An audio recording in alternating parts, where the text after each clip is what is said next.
Xayrli kun aziz do'stlar, tadbirkorlar. So'nggi kunlarda hozir guvoh bo'lib turibmiz. Shaharda dizayn kodi vaji ostida reklama bannerlar, reklama peshtaxtalari, peshlavhalari, shu bilan birga o'sha har xil axborot konstruksiyalarini shu davlat idoralarining vakillari tomonidan majburiy olib tashlashlar bo'lyapti. Bu o'z navbatida shu tadbirkorlarimizni haqli e'tirozlariga sababchi bo'lyapti. Aksariyat holatlarda shu do'kon, restoran, kafe, ofislarning oldiga shu hokimiyatda 4-5 nafar vakil sifatida o'zini tanishtirayotgan, bir xil paytlarda tanishtirmayotgan va oddiy so'z bilan aytganda hozir olasan yoki 10 daqiqada yoki yarim soatda olasan degan talablar, agar olib tashlamasang elektr energiyasidan uzilasan degan tahdidlar ostida majburiy olib tashlanmoqda. Bu holat alohida holatlar emas. Toshkent bo'yicha ommaviy tus olgan deb hisoblasak bo'ladi. Sababi 2025-2026-yillardan beri o'sha dizayn kod bahonasida yuzlab tadbirkorlarning xususiy mulki sud qarorisiz demontaj qilinmoqda. Bugun Lonest yuridik kompaniyasining o'sha amaliyotchi yurist va advokatlari Davron Abdullayev va Sardor Hamrojonovlar ishtirokida bu narsani suhbat muhokamasiga qo'yganmiz, tahlil qilish niyatidamiz. Assalomu alaykum, hurmatli tomoshabinlar, hurmatli tadbirkorlar. Davron aka, rahmat taklif uchun. Bugungi podkastimizning asosiy mavzusi shu dolzarb mavzu ekan. Hozirgi paytdagi shu dizayn kod bahonasida biznesga berilayotgan katta zarba haqida bugun huquqiy tomonlarini Davron aka bilan muhokama qilamiz ekan. Davron aka, endi meni bilishim bo'yicha 2025-yildan boshlangan bu narsa, ya'ni oldin birov indamagan, biznes bemalol ishlagan, banner bo'ladimi, boshqa bo'ladimi? Birov biznesga sharoit yaratib berib, uni biznesni rivojlantirish uchun hissa qo'shilgan. 2025-yildan boshlab shu hokimiyat tomonidan, Toshkent shahar hokimligi tomonidan avvaliga shu nimalardan boshlandi? Katta billbordlardan boshlandi, keyinchalik o'sha kichkina do'konlarga o'tishdi, oxir-oqibat uni ofislar qolmadi, ko'chadagi haligi bekatlar deymizmi, hammasini birma-bir o'sha reklamalar, peshlavhalariga qolmadi, hamma narsasini o'sha demontaj qilishlari olib borilmoqda. Meni fikrim bo'yicha hozirgi kunda bu ishlar hammasi endi qonunchilik nuqtai nazaridan hozirgi biz, ya'ni reklama qonunchiligi bo'yicha peshlavha bilan reklamani ma'lum bir tartibga soladigan normani o'zi yo'qligi, shu huquqiy ma'lum bir bo'shliqlarning borligi sababli shunaqa ishlar kelib chiqyapti deb o'ylayman. Endi bu holat bo'yicha fikrlaringiz bo'lsa, ozgina shunaqa gapirib nima qilsangiz? Haqiqatan ham to'g'ri aytib o'tdingiz. O'sha bu narsa 26-yil uchun yengillik emas, ya'ni 25-yilda o'sha esimizda bor 90 kunlik zarba kompaniyasi bo'ldi. O'sha aytib o'tganingizdek, birinchi o'sha katta billbordlardan boshladi. Ayrim billbordlar haqiqatan ham olib tashlandi, ayrimlari ko'rib turibmiz, bilib turibmiz, masalan boshqa egalari o'zgardi. Mayli, bu narsasiga to'xtalib o'tmaymiz. Endi hozirgi kunda real amaliyot nimadan iborat bo'lyaptiki, real amaliyotda shu tadbirkorlar qanaqa aytaylik, ularning huquqlari buzilayotganligi holatlari har xil. Elektr energiyani o'chiramiz, 10 daqiqada olib tashladi. Ma'muriy bosimlar bor, ma'muriy bosim bor baribir. Bildirishnomalar yo'q, ogohlantirishlar yo'q. O'sha qonunda belgilangan 10 kunlik muddat berishlar yo'q. Sud qarori haqida umuman gap ketayotgani yo'q. Bu yerda sud qarori, ya'ni kim o'sha vakolatli davlat idorasi bo'lgan hokimiyat idoralari bu holatda nizo bor. Tabiiyki, masalan, aksariyat tadbirkorlar xohlamaydi ularni, masalan, peshlavhasini olib tashlash. Sudda nizo bor, nizo bo'yicha sudga da'vo kiritilmagan, sudda qarorlari yo'q. Yana bir bor eslatib o'tamiz, o'sha elektr o'chirish, jarima solish, ro'yxatdan chiqarish, har xil ko'rinishdagi tahdidlarga ham yuz tutmoqda. Shunaqa, endi hozirgi paytda menga ham shu ko'p murojaat kelib tushadi. Endi o'zingizdan bilasiz, ma'muriy bosim bor deydi. Masalan, agar peshlavhamda olmasam, shuni mana olmasam, svetini uzib qo'yaman yoki jarima qilaman, boshqa qilaman degandan keyin tadbirkor shuni majbur bo'lyapti shu yechishga. Vaholanki u reklama hisoblanmaydi o'zi. Masalan, tagiga chuqur kiradigan bo'lsak, u o'sha obyektni identifikatsiyalovchi ma'lum bir axborot belgisi xolos. Masalan, o'sha Toshkent shahar hokimiyatida ham katta qilib yozib qo'ygan Toshkent shahar hokimligi deb yozib qo'yilgan joy bor. O'sha bir tadbirkorlik subyektidir, ofisdir. Shu ofisni identifikatsiya qilish uchun belgilangan axborot belgisini ular reklama sifatida hozirgi paytda baholab turib, yechtirib, buni oqibatida tadbirkorga baribir mablag' tomonidan zarar yetyapti. Sababi bu qanchadir pulga uni baribir yasatgan, uni montaji bor, demontaji bor. Kelajakda hozir masalan bular o'sha dizayn kodni agar shaharnikini yaratadigan bo'lsa, u ham yana ortiqcha chiqim, tadbirkor yana uni zakaz beradi, qanaqadir summaga baribir xarajatga tushadi, uni qo'ydirish kerak va hokazo hokazo. Ya'ni biznes hozirgi paytda rivojlanishni o'rniga, qanaqadir bir kattalab mashlashishni o'rniga shu mayda shu nimalari bilan ovora bo'lib qoldi. Kimga noma'lum qanaqadir maqsadlarga asoslangan to'siqlar. To'g'ri. Buni o'rniga men masalan kecha kunda ham o'sha biznes ombudsmanda bo'lgan nimada ham yig'ilishda ham ko'rgan bo'lsangiz kerak, tadbirkorlar ko'pchiligi e'tiroz bildirishdi, boshqa qilishdi. No, e'tirozi to'g'ri, sababi baribir huquqiy yechimi bo'lmagan narsaga hozirdan unda yechish, necha martalab boshqatdan demontaj qilib, uni yana qaytadan o'rnatish boshqa holatlar. Albatta bu chiqim, pul, masalan havodan yoki kimdir tekinga uni o'rnatib bermaydi, boshqa qilmaydi. Shu holatlarni ham umuman hech kim e'tiborga olmayapti. Bilmadim, bu baribir mulk huquqini buzilishi deb hisoblayman, baribir yurist sifatida, advokat sifatida. Reklama to'g'risida qonun bo'ladimi, boshqa bo'ladimi, baribir konstitutsion norma baribir ustun turadi. Ya'ni konstitutsiyada mulk huquqi kafolatlangan. U nima qat'iy nazar, qanaqa shaklda bo'lishidan qat'iy nazar, mulkni ochiqdan ochiq kelib uni demontaj qilishi boshqasi baribir konstitutsion normalar buzilishi hisoblayman. Demontaj qilguncha ham baribir demontaj qilguncha qancha masalan peshlavhalar buzilib ketyapti, bannerlar buzilib ketyapti. U hali uni qo'yish, yechish, demontaj qilish, ya'ni ekspluatatsiya qilish bilan bog'liq xarajatlardan tashqari masala. Tashqari masala. Bu hali byurokratik to'siqlarning o'zi, u haligi moliyaviy faoliyati bilan hali uni qaytadan qo'yish, yechish bilan bog'liq yana hali muammolar kelib chiqadi bundan orqasidan. Sababi baribir u rasxod, pul, chiqim bo'ladi odamga. U kamida masalan hozirgi sharoitda o'sha ozgina kichkina bir 5 kvadrat, 3 kvadratli reklamani o'zini narxi kamida bir 30-40 million atrofida bo'lsa kerak, kamida uni o'rnatishi boshqasi bilan. Yana alohida holatlarda masalan aytishmoqda, ya'ni o'sha reklamani pasporti yo'q. Reklama joyida pasporti yo'q. Lekin mana kecha guvoh bo'lamiz, masalan Savdo-sanoat palatasi tashkil qilgan muhokamada ham EVS vakili o'zi so'z bilan aytmoqda, masalan pasportimiz bor.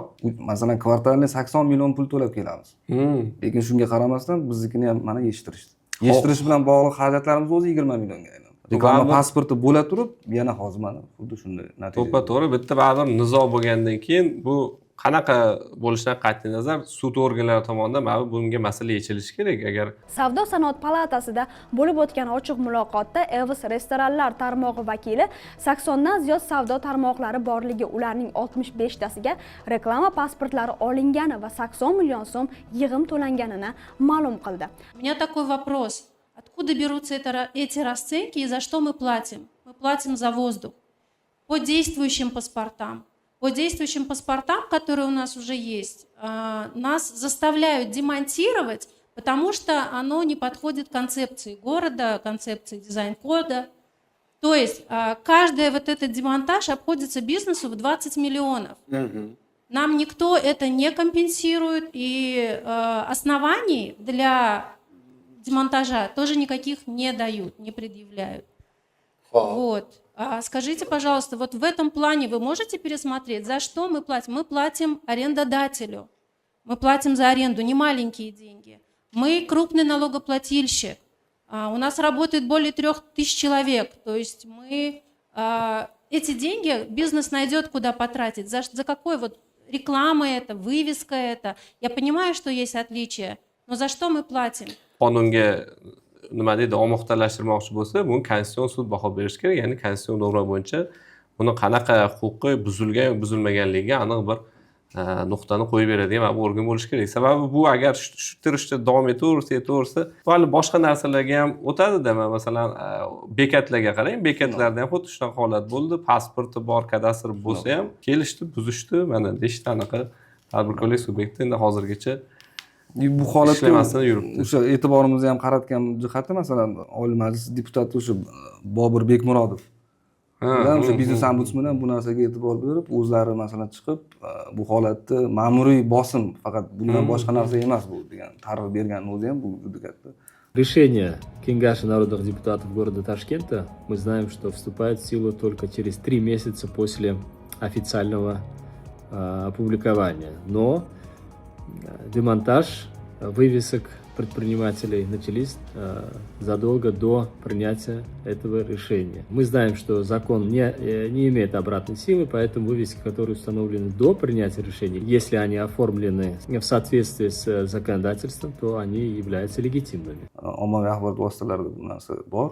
To'g'ri talqin qilishdi. Sababi baribir biznesga nima bo'lgan taqdirda ham faqat solig'ini to'ladimi, qonunni buzmayaptimi, u davom ettirish kerakda biznesini. Hozir unaqa kichkina to'siqlar, boshqalar har xil bu o'zi olib qarasangiz bu biznes uchun, uni brendi uchun, uni o'sha mijoz kelishi uchun keladigan mijozlarni patogini ushlaydigan bir instrument xolosda, lekin baribir uni mijozini qanchadir qismini baribir kesadi. Sababi men o'zim ham rolda yurib nima qilsam, bir ikkita joylarda borsam, o'sha qaytib topolmay qoldim. Sababi o'sha anaqalarni olib tashlagan, peshlavhalarni olib tashlagandan keyin o'tib ketib qolasiz. Masalan, 10 ta mijozdan bir ikkitasi o'tib ketsa ham, o'sha 20% bu o'sha minus zararga kirgan savdo bo'ladi. Bu endi baribir bunga e'tibor bermasa bo'lmaydi. Bu biznesning rivojlanishiga ma'lum miqdorda, masalan, 20%, 30% bo'lsa ham bu soliqda hali baribir nima kamomad bo'ladi, minus holatini zararni keltirib chiqaradi. Uni ertaga biznes muhitiga ham, investitsion muhitiga ham baribir ta'siri bo'ladi buni 100%.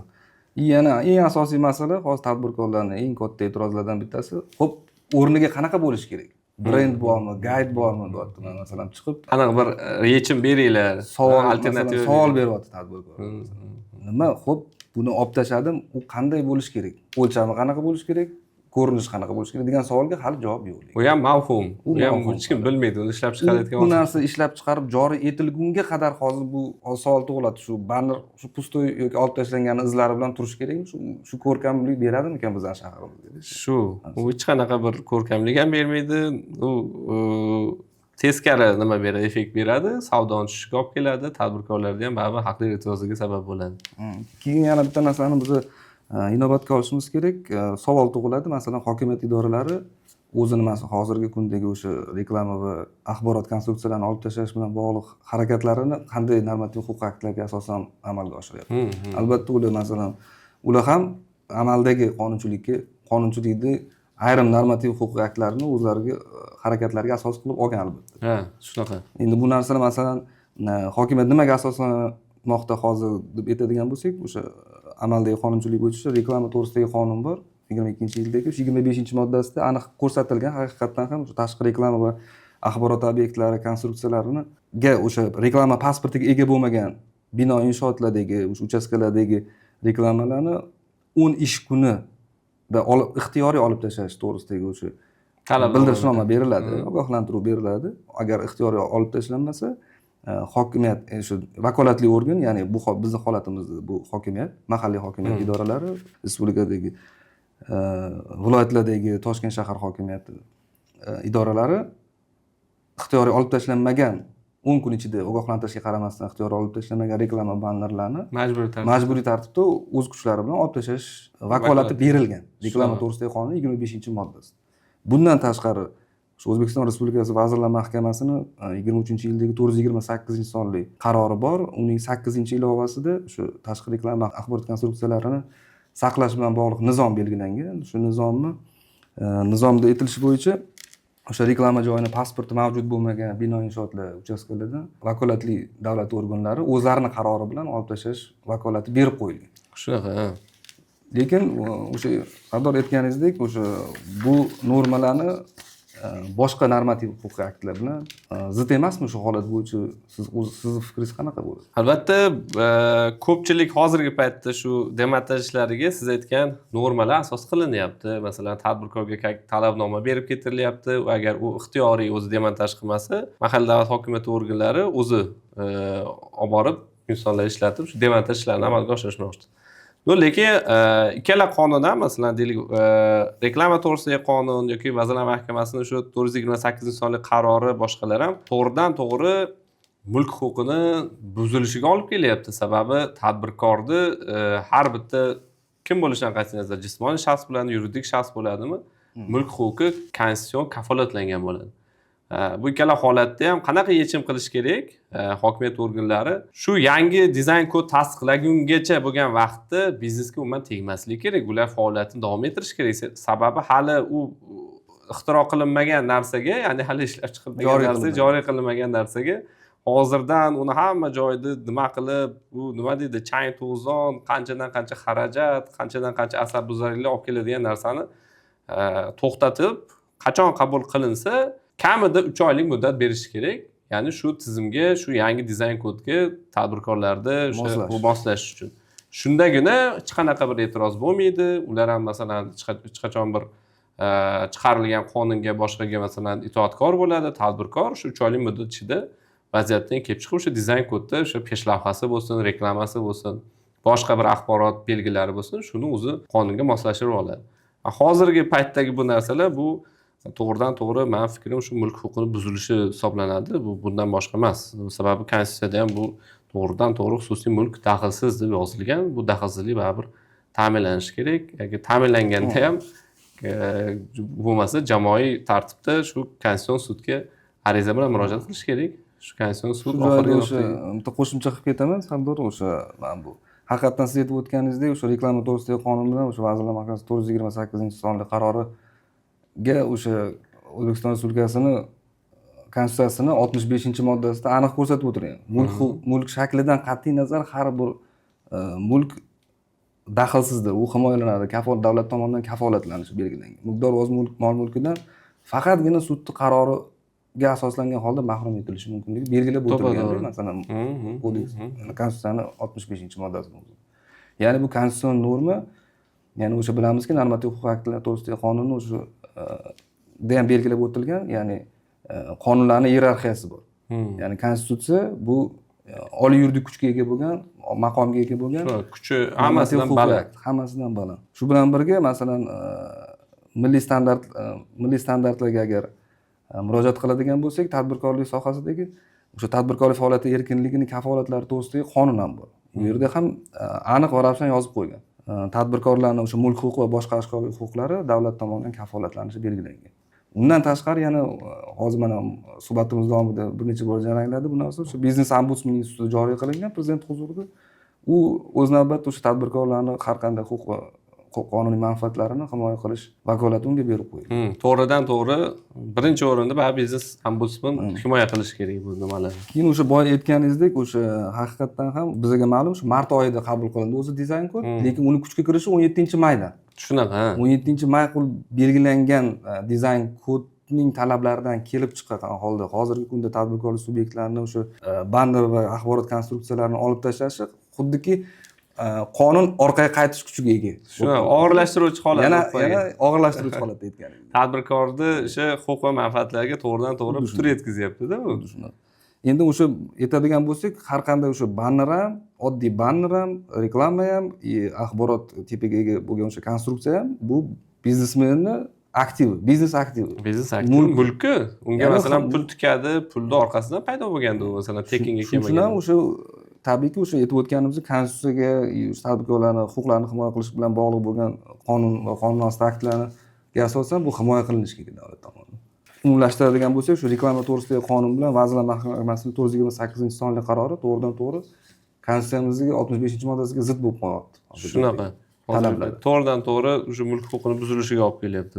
Keyin masalan, o'sha milliy standartlar bo'yicha o'sha to'xtalib o'tdik. Endi o'sha xalqaro standartlar ham bor, albatta. O'sha xalqaro standartlar O'zbekiston Respublikasi ishtirok etayotgan shartnomalar bor. Ya'ni unga misol qilib keltiradigan bo'lsak, Birlashgan Millatlar Tashkilotining inson huquqlari jahon deklaratsiyasini 17-moddasida ham aniq yozib qo'ygan. Hech kim o'z mulkidan o'z boshimchaligiga mahrum etishi mumkin emas. Bundan tashqari yana fuqarolik va siyosiy huquqlar to'g'risidagi xalqaro pakt bor, iqtisodiy, ijtimoiy va madaniy huquqlar to'g'risidagi pakt bor. U ham O'zbekiston tomonidan ratifikatsiya qilingan, unda belgilangan talablar O'zbekiston davlat sifatida unga amal qilish kerak va undagi talablarni bajarishi lozim bo'ladi. Konstitutsiyaning 15-moddasida ham o'sha xalqaro shartnomalar milliy qonunchilikning tarkibiy qismi hisoblanishi, kerak bo'lsa ustunlikka ega bo'lishi ham belgilab o'tilgan. Bu nafaqat o'sha aytamiz, xalqaro shartnomalar bilan balki o'sha milliy standartlarni o'zi ham belgilab qo'yilgan, lekin hozirgi kunda shu muhokama qilayotganimiz amaliyotdagi bitta qonun asosiy qonunga kerak bo'lsa va boshqa qonunlarga zid kelmaydi. Bu baribir buni yaxlitlash kerak. Sababi bu hozirgi masalan shu bannerlar masalasi bu dolza bir nimaga chiqqani sababi to'g'ridan to'g'ri biznesga, ya'ni hozirgi paytda investitsion muhitga ta'sir qildi bu. Sababi masalan kecha ham o'sha biznes ombudsman bo'lgan majlisda e'tibor bergan bo'lsangiz, o'sha turk investori boshqalarda Jotodagi nima ham Они это неграмотно все сделали. Я сюда пришел, 4 архитектора собирал, сказал, здесь ничего неправильно, не размер. Если по-моему, она подела, eğer burada doğru bölgende, bu yerde yok fon, zeloni buluş gerek Papa John's. KFC kızıl buluş gerek. Bunaqa muammalar olmazdı. Ben özüm Sebir'de, Giotto'ya dizaynını sonra gelip de veremediler. Dizayn kurtçuk geldi. Bugün hürmetli prezident Sebir'e geliş gerek diye gece hakimiyet iltimas kıldı. Şuraya kılın dedi, biz kıldık. Problem yok. Lakin cüdem hani kanaka düşünürsem ucuz oldu. Birinci ettiler Maloşu Sivet buluş gerek. Takazat var bir yerde. Korsa ben. Özleri yönetti. Maloş dedi. Tegi Sasna buluş gerek dedi. Sasna. Ben pulunu toyladım. Ab geldim Aliko Bobno. Bir günden gelip bu kişiler по-моему, она или другой, я не знаю. Зачем пусть Giotto Sini подтверждено, пусть так стоит, сказал. Хорошо сказал. Bir günden gelip yok, seri buluş gerek dediler. Geç kurun, seri kıldırıvardık. Geç kurun, gece, вечера, ночь, 4 часов они ушли домой. И очень ужасная вещь получилась. Вот. Очень. Hiç kim yakmadı. Hakimiyet adımları hem yakmadı. Вы сделали проект, который пропорция неправильно, поэтому вес общепита вы сделали тяжелый. Hakimiyet это же стыдно. Людям тяжелый. Европа нам позорит страна.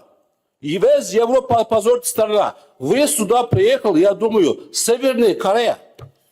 Вы не сможете такой проект делать, нормальная страна. Извините, пожалуйста. Nima bo'lgan taqdirda ham bularni eshitish kerak. Sababi bu arzimagan shu hech kimga bir ziyoni tegmaydigan bir ijtimoiy xavfli qilmish emas, u bir qanaqadir kimnidir huquqini buzib yo bir narsa qilmaydigan oddiy bir reklamni banner deylik yo masalan uni identifikatsion belgi deylik, boshqa deylik. Ularni hozirgi unaqa demontaj qilishi O'zbekistonda to'g'ridan to'g'ri investitsion muhitiga baribir ta'sir qilib yotibdi. Sababi chetdan biznes qilaman degan odam ham baribir bu holatga e'tibor beradi, kuzatadi. Ertaga shu muammoga duch kelishini o'zi ham investitsiya muhiti ancha nimasiga ta'siri bo'ladi. O'sha yerga aytib o'tganimizdek, shu oddiy shu reklama ham bu tadbirkor mulki, uni sud qarorisiz yechib tashlab demontaj qilinayotganligi bu shu mulkka daxl qilib, shu mulkini zarar yetkazayotgan deb topsak bo'ladi, hisoblasak bo'ladi. Yuridik tomondan-da bu vaholanki, masalan, Vazirlar Mahkamasining 428-sonli qarorida boshida yozib qo'ygan. Siz ham ko'rgansiz, maqsadlari belgilab qo'yilgan. Ushbu 428-sonli qarorni qabul qilishdan maqsad, ya'ni maqsadlardan bir sifatida o'sha shaxs mol mulk daxlsizligini ta'minlash deb yozilgan. Lekin ichiga kiradigan bo'lsangiz, ichida bu yerda umuman boshqa holatni ko'rsangiz bo'ladi deb aytdim. Shunaqa tadbirkorlarda bir-biriga zid, qarama-qarshi ketyapti. Maqsadiga nisbatan ichidagi o'sha talablar, qonun talablari bir-biriga zid bo'lib qoladi. Davron aka, hozirgi paytda masalan tadbirkorlarda, biz ko'rib turgan tadbirkorlarda savol tug'ilishi mumkin. Xo'p, shunaqa holat bo'lib turibdi. Qanaqa qilib men o'zimni himoyalashim mumkin? Yo qanaqadir bir qonuniy yo'llari borki, men shundan foydalansam, ertaga o'zimga mana bunaqa bosimlar yo boshqalar kamayadi degan mazmunda. Shu bo'yicha qanaqa bir nima bera olasiz? Bu holatda o'sha boshqa yuristlar bilan ham, o'sha amaliyotchi yuristlar, advokatlar bilan ham maslahatlashganimizda shu to'xtamga keldikki, ya'ni bu narsani agar strategiya qilib oladigan bo'lsak, ikki xil yo'nalishda qilsak bo'ladi. Ya'ni shaxs alohida o'zi individual tarzda harakat qilishi va kollektiv tarzda harakat qilishi. Agar masalan har bir tadbirkor individual oladigan bo'lsak, har bir tadbirkor unga oldiga masalan savdo nuqtasiga kelib, mana shu bannerni, axborot konstruksiyasini yechasan deb talab qo'yaptimi? Demak, birinchi navbatda kim vakolatli idora, o'sha vakolatli organni vakolatli vakilimi bu? Uni vakolatini tekshirish. Ha, to'g'ri. Vakolati bor yoki yo'qligini shaxsini aniqlashda, masalan, o'z-o'zidan masalan savdo nuqtalari juda ko'p, lekin har bir holatda vakolatga ega bo'lgan inson kelib sizni ogohlantiryaptimi? To'g'ri. Birinchi masala. Ikkinchi masala, albatta og'zaki emas, yozma talabnoma so'rash kerak. nima bo'lgan taqdirda ham yozma o'sha qo'lida qanaqa hujjati bor, sud qarorimi, boshqa qarormi, qanaqa hujjat bo'lsa ham shuni tanishish kerak, iloji bo'lsa shuni nusxasini ham olish kerak o'sha paytda. Keyin albatta o'sha Vazirlar Mahkamasini 428-sonli qaroriga asosida unga muddat berish talab qilish. Masalan, 10 kunlik muddat berish talabi yozilgan. Bu 428-sonli qarori o'zida 10 kunlik muddat berish to'g'risida talab qo'yish kerak. Masalan, talab qo'ydim. Keyin har bir holatda men o'ylayman o'sha tadbirkor o'z kuchidan foydalanib video audio fiksatsiya qilish kerak, guvohlardan foydalanish kerak. Masalan, kelib demontaj qilinmoqdami, majburiy masalan to'g'ri, ertaga tahdidlar bo'lishi mumkin. sud bilan bog'liq holatlar boshqalar bo'lsa, o'zini himoya qilish uchun, dalil va taqdim qilish uchun. Keyingi masalan etapda sizni masalan kuchingiz yetmadimi, baribir demontaj qilib ketasiz. Bu o'zingiz navbatda qayd etasiz, audio video fiksatsiya qilib turib, qilgandan keyin buni nizo ustidan sud idoralariga da'vo kiritish mumkin masalan. Albatta ariza kiritib, bu holatni bo'yicha sud qarorini chiqarishga harakat qilish kerak. Hozirgi paytda endi men o'ylayman, sudga agar hali berilgan insonlar men nima qilmadim, lekin sudga bersa, baribir sud tadbirkor foydasiga qaror chiqarib bersa kerak. Sababi bitta baribir konstitutsiyon norma har qanday boshqa har xil qarorlardan boshqa ustun turadi, tadbirkorni to'g'ridan to'g'ri baribir sud organlari himoya qiladi degan tushuncha bormi? Sababi bu masalan demontaj holatdan tashqari u yerda masalan zarar ko'rgan holatlari ham bor. Bo'lishi mumkin, masalan, banner yoki axborot konstruksiyasini demontaj jarayonida balkim o'zi ixtiyoriy qilmagan, hokimiyat idoralari tomonidan demontaj jarayonida zarar ko'rgan. Zarar summalarini undirish bor. Bu bo'yicha ijtimoiy tarmoqlarda ham bo'ladi masalan. Shu masalan etapma-etap mana shu tadbirkorlar shu hozir muhokama qilinayotgan vazifalarni bajarsa, men o'ylaymanki, o'sha o'zini huquqlarini maksimal darajada individual formatda o'zi himoya qilgan deb hisoblaymiz. Yakka tartibda endi harakat qilish uchun hali kichkina tadbirkorlik subyektlariga. Shu bilan birga masalan hozir videomizda ham manimcha havola berilsa kerak, ombudsman rekvizitlarini beramiz. Masalan, ombudsmanning ijtimoiy tarmoqdagi manzillari bor, sahifalari bor, ularga bemalol masalan telefon, ishonch telefonlari bor. Ishonch telefonlariga masalan murojaat qilib, ombudsmandan mana shu holat bo'yicha tekshiruv masalan qilishlarini, huquqlari buzilgan holatlarda bemalol huquqlarini tiklashga qaratilgan chora-tadbirlarni ko'rishni so'rab murojaat qilishi ham mumkin ombudsmanga. Bu ham individual formatda naql qilish mumkin. Shu bilan birga biz o'zimiz shu Lones yuridik kompaniyasi tomonidan amaliyotchi yurist va advokatlari bilan muhokama qilgan holda shuni to'xtamga keldikki, bu holatda, ya'ni hozirgi kunda bo'layotgan holatda kollektiv murojaat qilish masalasini ham o'ylab ko'rish kerak deb o'ylaymiz.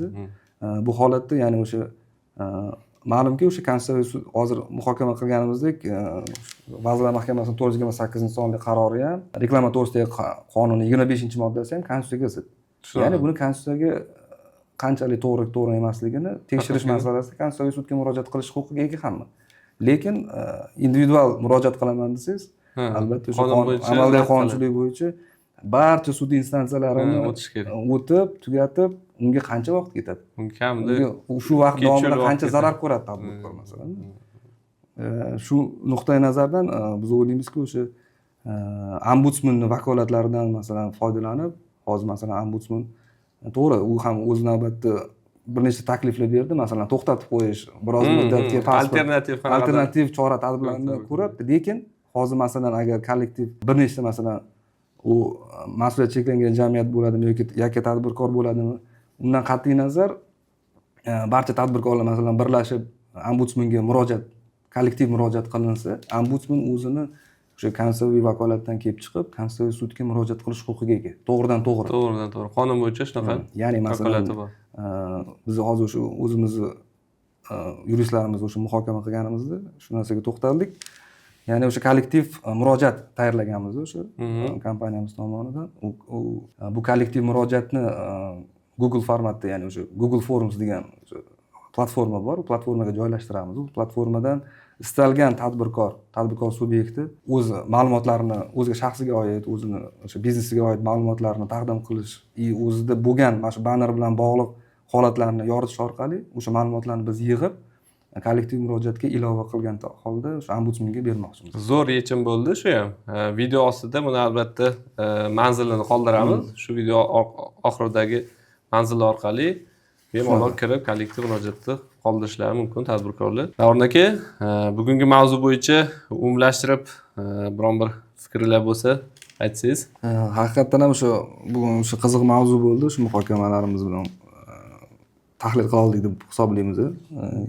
Ya'ni umumlashtiradigan bo'lsak, haqiqatdan ham o'sha hokimiyatni umuman noqonuniy amalga oshiryapti deb hisoblamaymiz. Haqiqatdan ham o'sha reklama to'g'risidagi qonun 25-moddasi Vazirlar Mahkamasining 428-sonli qarori asosida harakat olib bormoqda. Lekin eng asosiy masala nimada bo'ladi? Asosiy masala hammamizga ma'lum, o'sha martda qabul qilingan shu dizayn kod joriy qilish muddati 17-may qilib belgilangan.